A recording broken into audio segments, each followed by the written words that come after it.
It's usually I just start by saying, I grew up pretty rough, in and out of foster care. My mom passed away from AIDS when I was about 11. Never met my father. Um, but yeah, man, my story, it starts in Worcester, Massachusetts. That's where I'm from. It's a very blue collar city. Uh, and I grew up, I started premature. I was born about 2 months early. I was a little less than 2 pounds when I was born. You could hold me in just the palm of your hand like this. And I had tubes in my chest to breathe and wasn't supposed to make it, but somehow did. My mother was a drug addict, heavy into, heroin, cocaine, anything she could get her hands on.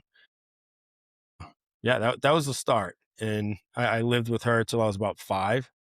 And, you know, living with her was obviously no picnic. We were poor, no, very limited clothing and no furniture and things like that. And her job, she was a prostitute, and so she would leave me in the apartment for anywhere from 3 to 5 days at a time to go do her work and try to support us as best she could, and her addiction as best she could, I guess.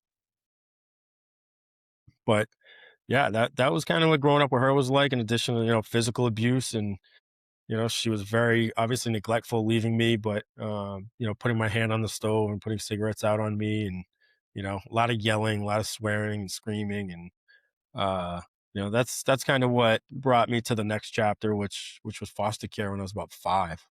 Um, I Landed want there. Yeah, Yeah. I want to share this real quick, man.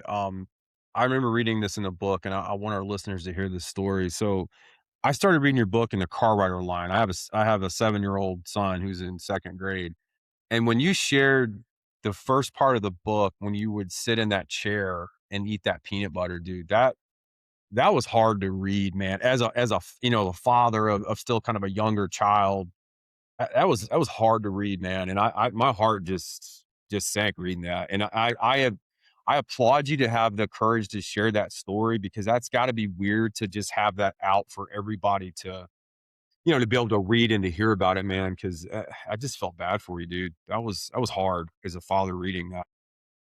Yeah, and I appreciate you saying that. And definitely, I don't want to say it's gotten easier to share or whatever, because it I get goosebumps every time I talk about this shit, For sure. and it's because it does. In that type of pain or whatever you want to call it doesn't go away, and I can still you know remember what it's like to sit in that chair like I did it yesterday, and scrape the peanut butter with my hands to eat something. So I mean, I appreciate you saying that. And, the best part or the best thing to come out of sharing situations like that and experiences like that is, I've had countless people message me and text me and whatever, to say, shit, man, mine might not have been as bad, but it was pretty bad. Or actually, people have told me stories that are even worse. So, um, the whole point of the book really was to share those experiences. And, I think a lot of times when you go through shit like that, you feel like you're on this island by yourself, and you feel like, you're the only one that's experienced these things, especially when you're a kid, right? Yeah. Because you're around a lot of kids, who aren't going through those same things. And it's almost like you think they know this about you, but they don't. And Mhm. so you're like guarded your entire life, because of these experiences. And so you don't share them, you just bottle it all up and try to push through life.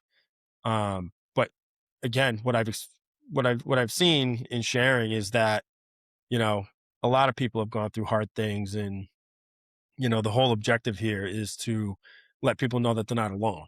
Yeah. And I'm learning that, you know, my mission here is spot on, because I'm not alone, and it's Mhm. making me, feel a lot better about that as well. Not that I'm happy other people experience this, but I'm learning that I have more and more people, especially even in the military community, that I can lean on that have been through, hard things like this. So Mhm.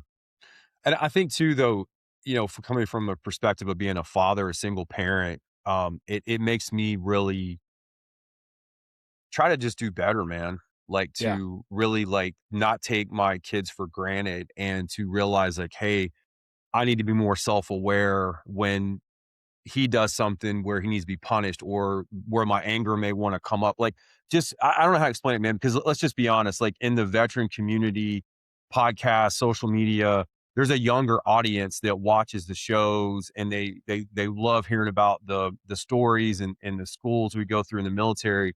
But Yeah. from a parent's perspective, man, that really jumped out at me.